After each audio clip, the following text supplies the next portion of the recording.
Hello, listeners, and welcome back to Burn Your Draft, the podcast exploring the Reed College senior thesis process.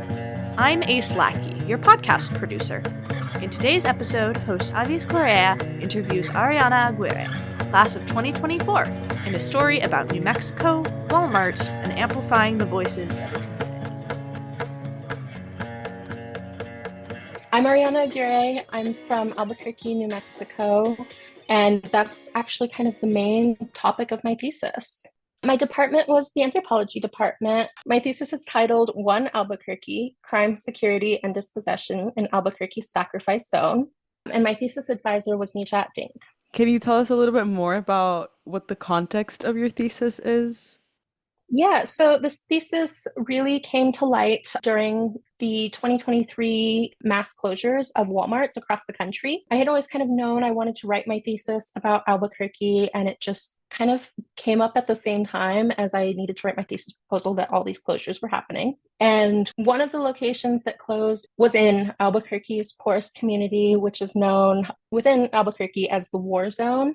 And it just kind of arose out of concern for how the closure would impact the community, specifically in regards to access to resources, access to food, and the elimination of a store that most people in the community really relied on. The war zone, that's quite the name. Why the war zone? What happens in the war zone? So the name originated from the 1980s gang wars that occurred in a really small community that has, in the last 10 years, kind of had these efforts to rename it the International District, given the community's history of diversity. It has the highest immigration rates in the city and is definitely the most diverse within the city. Might even be the most diverse within the state, but definitely within the city. And so there's been some efforts by local government to rename it the International District, but the name War Zone has really stuck around among Albuquerque residents for the identifier for this community because of all the crime and violence that occurred since the 80s, and that has just kind of been ongoing despite the ending of the gang wars pre-2000. A lot of media portrayals of the city really emphasize the issues that the war zone specifically faces more than any other community, such as Breaking Bad, like highlighting all the drugs, all the violence. And those are issues that are really, really prevalent and influential in the everyday lives of those in the war zone and have been since the 1980s. I did research the summer before I started my thesis, and my initial thought going into that was to see not only how the closure of the Walmart impacted the community, but how these communities, like this community's history, impacted businesses and their decisions to withdraw from the community. Because it was no coincidence that the only store that Walmart closed within Albuquerque was this one. It faced a lot of daily theft, a lot of other crime occurring, such as like carjackings. And really the only people who shopped there were low-income shoppers who were only shopping there for basic necessities and weren't spending a lot of money and weren't really driving Walmart's profits at the store. It definitely has a disproportionately high rate of crime and of people who commit crimes, but as I've kind of discussed in my thesis, and as most people who've taken sociology, anthropology, other social science classes will kind of point to, the poverty of people is often what drives them to crime. It's not usually people choosing that life. It's more without any other options. That's where people turn to. And so it has created this cycle of crime and poverty within the community, much like other communities across the country. But the specific context of this community and its isolation from the rest of Albuquerque really drove the issues that led to the closure and have since continued to impact the community. Well, thank you for sharing that context. That's really informative, and it will give us a really important background in order for us to be able to further comprehend your thesis. You also mentioned that you're from New Mexico, so you grew up near the war zone. Is that right? Yeah, I grew up very, very close to the war zone, close enough that like I could regularly hear things like gunshots from my house. Like, I did not grow up in the war zone. I do not want to impress that I totally understand the issues that people in the community face, especially through this Walmart closure. But it's hard to avoid a lot of the crime and violence in that community because it does tend to spill over into nearby neighborhoods. And just driving through it, it's located right on two of Albuquerque's busiest and most central streets. Where it's located within the city, it's right next to the airport and the city's base, which are both not only like frequented places by a lot of Albuquerque residents, but the base is a major employer for the city. So a lot of people interact with the war zone on a day-to-day basis, and it's really hard to avoid a lot of the crime, the violence, and completely like sheltering yourself from that. So even if I hadn't grown up in close proximity to the war zone, almost every person in Albuquerque is aware of the issues that a lot of residents face. This element of awareness, does it somehow impact the level of crime in Albuquerque in some way? Or is it just like people are aware and they just have to deal with it, they just accept it? Or are they trying to change it? Are they trying to do something about it? I think the unique thing about the war zone in comparison to like other cities, kind of tougher neighborhoods, is that unlike a lot of other cities where it's really solely isolated and like, you might get a one-off theft at other parts of the city's stores. In Albuquerque, it's like this major concentration of violence in the war zone, but the city as a whole is also still incredibly violent. It's not entirely isolated to the war zone. There are parts of Albuquerque that definitely see less violence and less crime, but it would also be completely inaccurate to say that every neighborhood is safe. Most neighborhoods are not the places you can like leave your door unlocked. There aren't places that like don't regularly see theft. Most neighborhoods in Albuquerque have seen some kind of violent crime, murder, kidnapping, stuff like that. Like that is just so prevalent in the lives of everyone across Albuquerque, but it's just disproportionately higher in the war zone.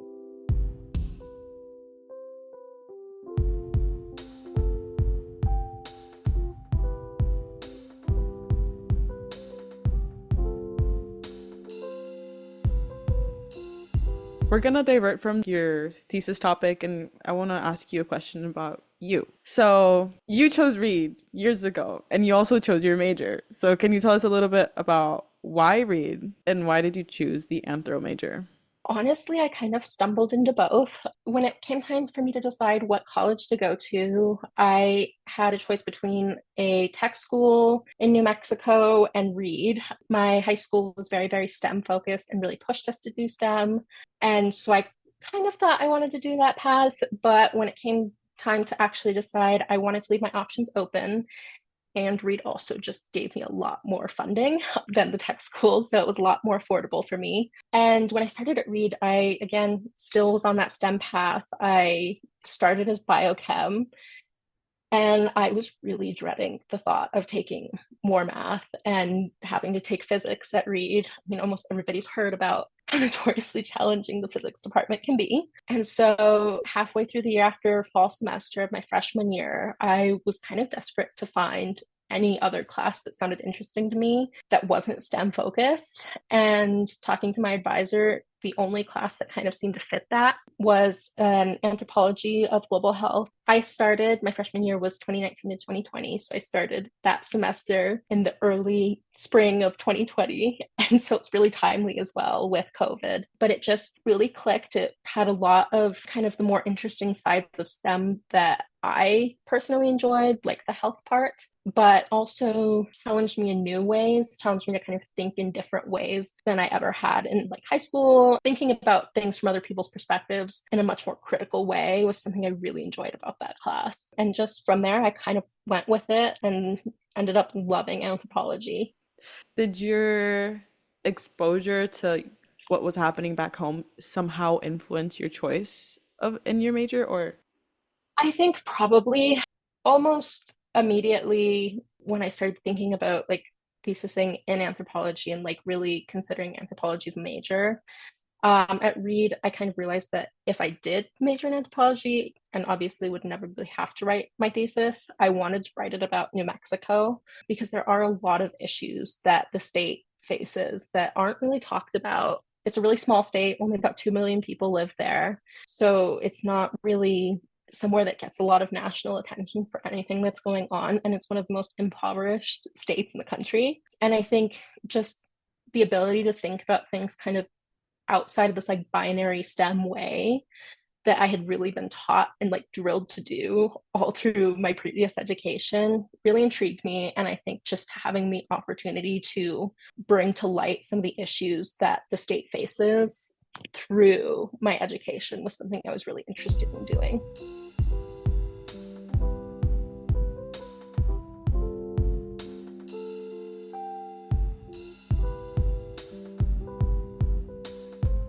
We were talking earlier and you mentioned it's a year-long process. It is a year-long, it's a huge project. What skills did you pick up during your process of writing your thesis? Honestly, probably the biggest skill I picked up on was probably two: multitasking and probably my ability to take a lot of what I was learning in other classes and think about it in like completely different ways and apply it to my thesis. I mean, there were classes like our documentary resistance class where we'd be watching a documentary and there would be an anthropologist like talking about something that like had nothing to do with anything my thesis was talking about, but like this concept, and it would just like click in my brain that, oh, I can make that fit, or like that like sheds light on why this is happening. And so just the ability to change my way of thinking about certain concepts that were presented in class with and really using them in more like real world examples that I'm working through on my own. On that note, looking back now, what advice would you give to yourself at the beginning of your thesis? Probably be open to the change that you're going to have from your thesis and seek out advice from people who may know nothing about your thesis. Coming into this year, my thesis advisor was new to the college. I didn't know him at all. He didn't know me. Like he's never been to New Mexico, so there was no overlap at all. And like trying to explain this initially, and like I was kind of like, I don't know where to go with my thesis. Like my summer research that I did was on more or less what I ended up writing my thesis on, but it was also really confusing. There were a lot more questions I had than answers, and it was really frustrating, and I didn't know where to go. And I remember the first few weeks, all he had me do was write down everything that I like did and saw while I was there, so he could read over it and we could talk about it. And that ended up being one of the most productive parts of the whole thesis process for me, was getting that new perspective and getting somebody else to think about what I had seen and done in a way that maybe I wasn't able to at the time. And during the breaks, I was home kind of gathering more data, but it wasn't even always consciously. A lot of the data that I collected that I used in my thesis would be like things that I noticed just like driving to the grocery store while I was home. It wasn't always me just like sitting there watching the Walmart and like what was going on around it.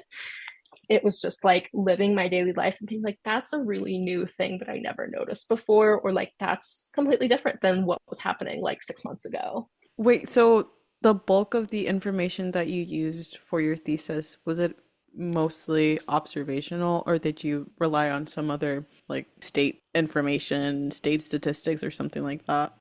I used a lot of statistics initially to kind of inform like what I was looking at, a lot of like poverty, crime statistics to kind of like set up the war zone, like contextually. And I did a lot of observations initially in both of my rounds of field work, just kind of like watching what was going on at the Walmart. Like one of the things I noticed immediately, like the first day I was back in Albuquerque for the summer, because I had to drive by the Walmart to get back home. And I noticed right away that they had a security car there, which is not something I'd ever noticed at like any other Walmart that had closed. That was really bizarre to me. And so I did a lot of just like watching and like observing the community and any like other changes I noticed. And then I started to reach out to people. I put up a lot of flyers. I reached out to other community members and community organizations to do interviews to kind of shed light on like their perspective, what I might have been missing because I had been gone so much for school. So it's kind of a combination of statistics, observations, and those interviews. Oh, wow, so you went, as part of your field studies, you interviewed people. Yeah, I did. I can't remember how many people. It wasn't like a crazy number. It was probably somewhere around like 20, but it was a fairly wide net of people.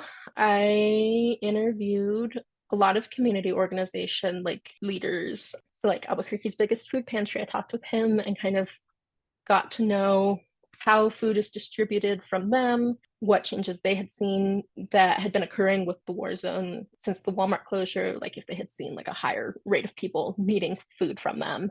I spoke to a couple of residents in the community, like about their perspective and observations. And actually, probably my favorite interview that I did, like it was just so much material, was a business owner in the community. She had lived in the war zone since she was a child and had recently moved back, started a business in one of the worst parts of the community, and really like saw it as her purpose to kind of help lift up the community and not abandon it. Like that was something she said over and over, was she did not want to abandon the community despite all of these issues that were present in the community.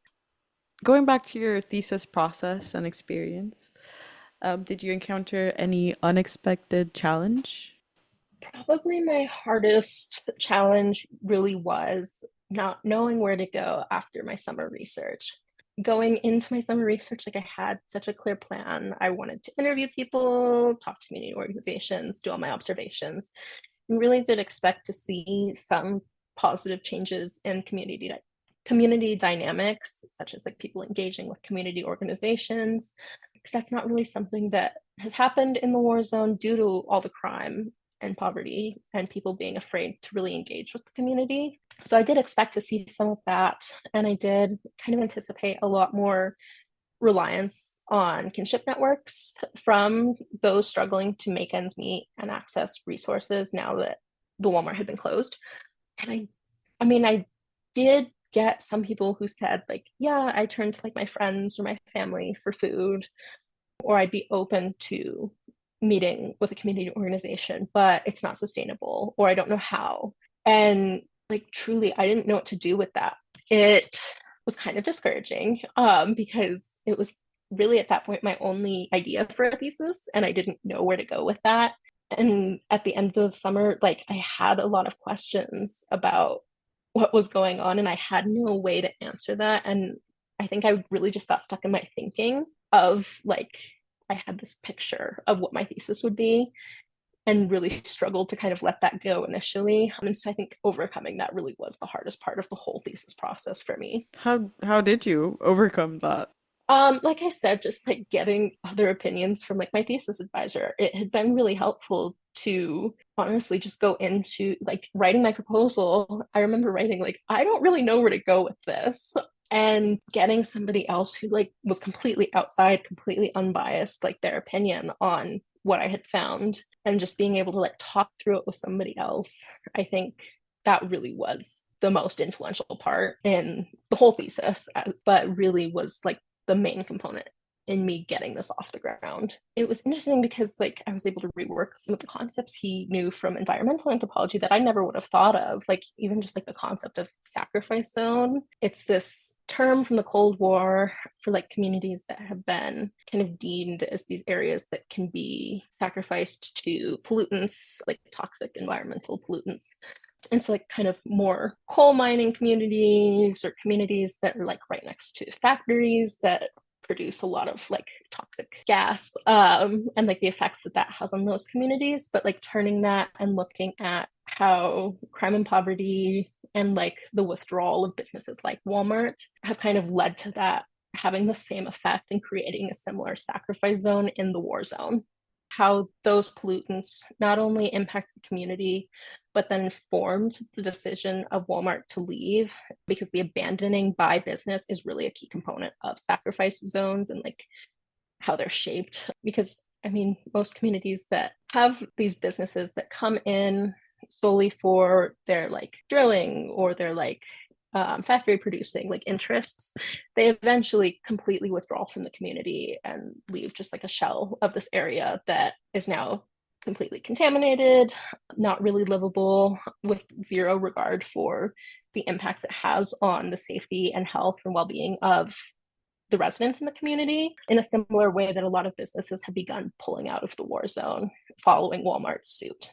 Once I got that concept kind of down, that was like one of the earliest concepts I got down. And I do think that was just like the perfect meshing of his background in environmental anthro and like what I had observed over the summer. Once we kind of got that off the ground, I was able to see a lot more of the far-reaching impacts that the closures had, specifically like almost all of the coverage of the Walmart closure, both specifically to Albuquerque and like just nationally, has really discussed the impacts from the perspective of residents and like how it's going to impact their access to food, their access to medication, stuff like that.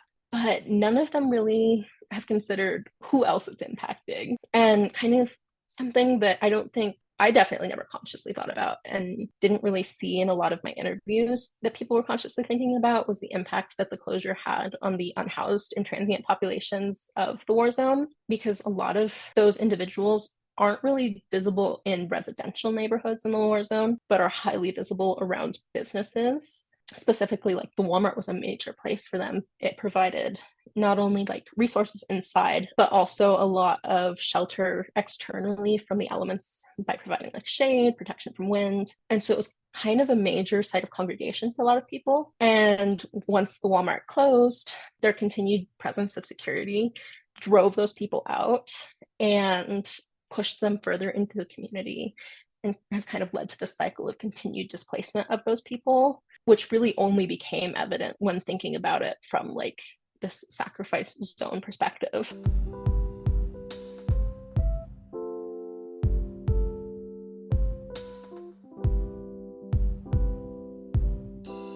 What was the outcome of your project? I mean, it wasn't really like a thesis with a solid outcome. It was more like discussing the implications of it, as well as like all the different elements that are kind of like hidden from sight from a lot of people, and addressing that and applying these anthropological concepts to it. Because a lot of the discussions regarding like what to do with not only the war zone, but like now the Walmart and all the other businesses that have been pulling out since, like it's been like a domino effect of businesses leaving the community. It's been really bad. They haven't really addressed the issue, like the underlying issues from a holistic point of view, like considering everybody it's impacting, considering, you know, all the alternative ways of addressing it. It's been, that kind of sucks, and the city might try to like give some aid, but that's about all that's happened. And so just talking about that, bringing light to it, talking about how businesses like Walmart and their private corporate interests can really have these like far-reaching impacts into communities and the everyday lives of people.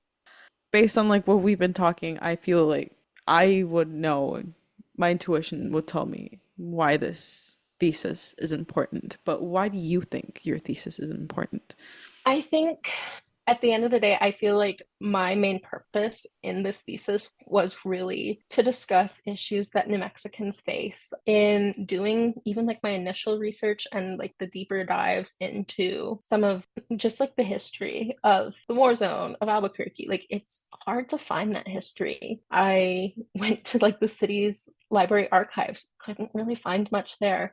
I like anytime I searched through any of the online databases that I had access to, like all of them, the only thing that they would turn up in regards to like Albuquerque was articles or books published by the local university, and there wasn't really much talking about the actual city. And I think a lot of these issues are applicable, like not a lot of the issues, but like a lot of these issues are similar to what other communities face throughout the country. But I think really it's bringing light to the issues that are faced by these specific people and kind of giving them the opportunity to speak through my thesis, and really like including our conversations and their opinions and not censoring any of that.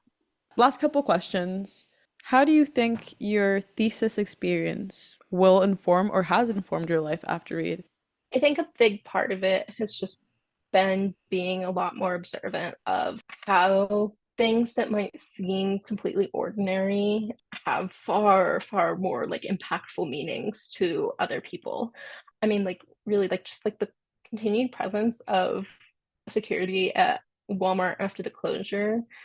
I don't think that was something that a lot of people consciously thought of. Like that's not really something I even thought of very hard. Like I didn't really, like I observed it, but I didn't really think hard about like that's kind of bizarre. Like, that's really not a normal thing. Like, what is the purpose of that? What is the meaning of that? And like the implications of that, until I had an interview with somebody who talked about no longer noticing unhoused people outside of the Walmart, and kind of attributed that to the presence of that security, and like how that just kind of made me realize, oh, that's completely true. Like, where are all the people who used to be outside of the Walmart? Because it wasn't like one or two people, it would be like dozens of people all day, every day. And by and large, those people really weren't causing issues that interfered with Walmart's operations, because while they were open, they had security. And like, for people who were like stealing or committing crimes, other than like simply like, you know, trespassing or loitering, those people would get removed. But they were too busy with those things to kind of be concerned about some of those like less serious, less impactful crimes, until they were closed and no longer had anybody else to police inside. And just like seeing, like, not only were those people gone from the Walmart's property, but they had to go somewhere. They don't just vanish into thin air. Is there anybody that you want to thank or acknowledge for helping you with the process? I mean, obviously, biggest thanks to my thesis advisor, Nijat. This thesis, like, truly was absolutely in shambles before meeting with him for the first few meetings and like working with him over the year. My academic advisor, Anand, he was the one who helped me get all my funding for this initially, and like really got it off the ground with me. And I think just like everybody I know personally who really helped me kind of be a sounding board for this thesis. And yeah, that's, and most importantly, the Anthropology Student Fund for giving me all the money to keep going back and doing all this research. Thank you for letting me interview and for getting on the pod. Yeah, thank you for having me. This was a really nice experience. Yeah, no, thank you.